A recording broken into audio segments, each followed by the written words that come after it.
loan to value, or LTV, is probably the most critical ratio that someone needs to understand if they're going to get into mortgage lending. So I'll use a very simple example of $1 million property in Toronto to illustrate this example. So imagine $1 million property value, and that property value could be based on the purchase and sale or could be based on an appraisal. And imagine that person has a $600,000 first mortgage, let's say from the bank. So that bank's mortgage would be considered a 60% loan to value. 600,000 over $1 million is 60%.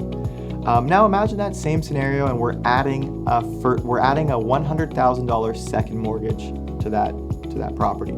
So that $1 million property still has a $600,000 first mortgage plus a $100,000 second mortgage, and together there's $700,000 of debt on that property. So that second mortgage would be considered to be a 70% loan to value.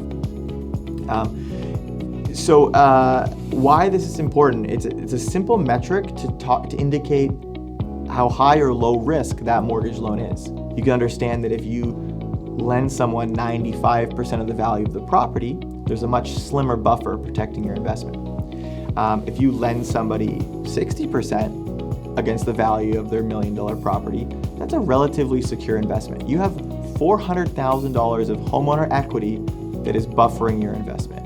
And so that's why anytime anyone is presenting a mortgage loan for investment or advertising their MIC and the average loan to value in their portfolio, loan to value is always going to be a critical ratio that is advertised.